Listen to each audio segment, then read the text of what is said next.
ధనిష్ట 3-4 పాదాలు, శతభిష 4 పాదాలు, పూర్వభాద్ర 3 పాదాలు కలిస్తే కుంభరాశి. కుంభరాశి వారికి ఆదాయం 14, వ్యయం 14. సో బ్యాలెన్స్ షీట్ బాగానే ఉంది.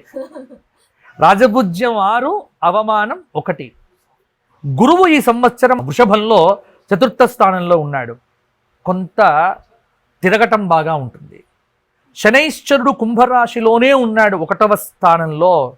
కాబట్టి మానసికంగా ఆందోళన విపరీతంగా ఉంటుంది.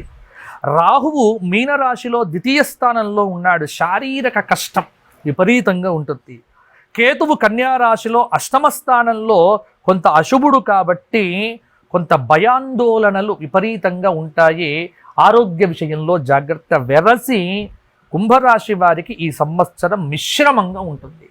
సో 50% బాగున్నట్టు, 50% బాగాలేనట్టు ఆ మాత్రంగా చూసుకోవాలి. ముఖ్యంగా ఏమిటి అంటే జాగ్రత్త పడాల్సింది హెల్త్ ఇష్యూ.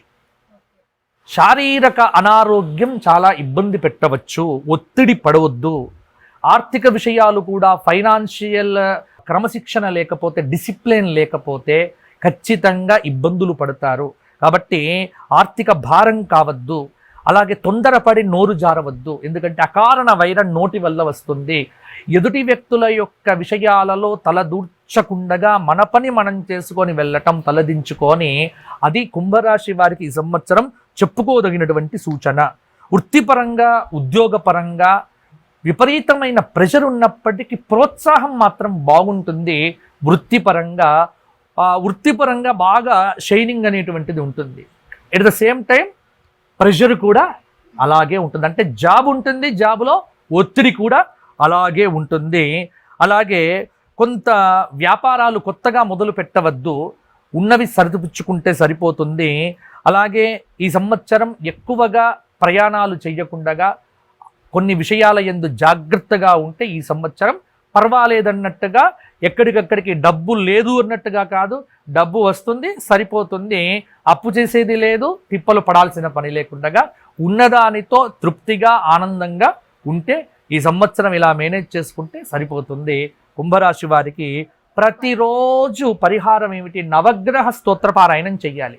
ఎందుకంటే ఇటు కొంత గురువు బాలేడు, శని బాలేడు, రాహువు కొంత పర్వాలేదు, కేతువు. కాబట్టి ఖచ్చితంగా ప్రతిరోజు నవగ్రహ స్తోత్రపారాయణము, రామరక్షా స్తోత్రపారాయణంతో పాటుగా శుక్రవారం నాడు అమ్మవారి దేవాలయాన్ని తప్పకుండా దర్శనం చేసుకొని అమ్మవారికి నిమ్మకాయలను సమర్పణం చేసి దండగానో లేకపోతే అమ్మవారికి సమర్పణం చేస్తే కొంత మంచి విషయాలు, మంచి ఆరోగ్యము అన్నీ కూడా మంచి జరుగుతుందమ్మా.